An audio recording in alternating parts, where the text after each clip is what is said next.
9મી August વિશ્વ આદિવાસી દિવસની ઉજવણી નિમિત્તે ધાનપુર તાલુકા આદિવાસી પરિવાર દ્વારા મીટિંગનું આયોજન કરવામાં આવ્યું। આજરોજ ડુમકા મુખ્ય પ્રાથમિક શાળા ખાતે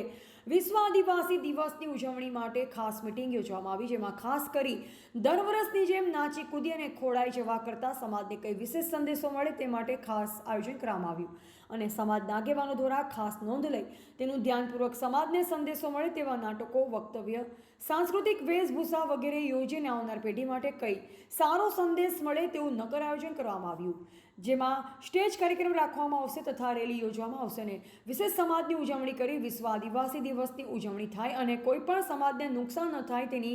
કાળજી રાખી અને દરેક સમાજના યુવાનો, આગેવાનો અને પટેલ પૂજારાઓએ ખાસ ધ્યાન રાખી અને આપણા વિશ્વ આદિવાસી દિવસની ઉજવણી કરવા માટેનું આયોજન કરવામાં આવ્યું અને આવનાર આદિવાસી દિવસ નિમિત્તે પુનઃ એકવાર મીટિંગનું આયોજન કરવા માટેનું આયોજન થયું।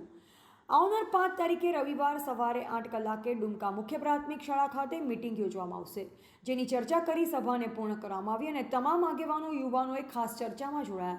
જેમાં જિલ્લા કારોબારી અધ્યક્ષ શ્રી અભયસિંહ મોહનિયા, તાલુકા પ્રમુખ અભયસિંહ મોહનિયા, પૂર્વ પ્રમુખ પ્રદીપ મોહનિયા, જિલ્લા સભ્ય મહેશ ભુરિયા, નર્મદ મીનામાં જિલ્લા સભ્ય દિનેશ બારિયા, જિલ્લા સભ્ય, તાલુકા સભ્યો, સરપંચો, સરકારી કર્મચારીઓ, યુવા પેઢીના આગેવાનો હાજર રહી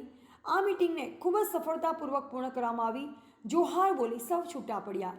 રિપોર્ટર કિસાન મોહનિયા, દાહોદ।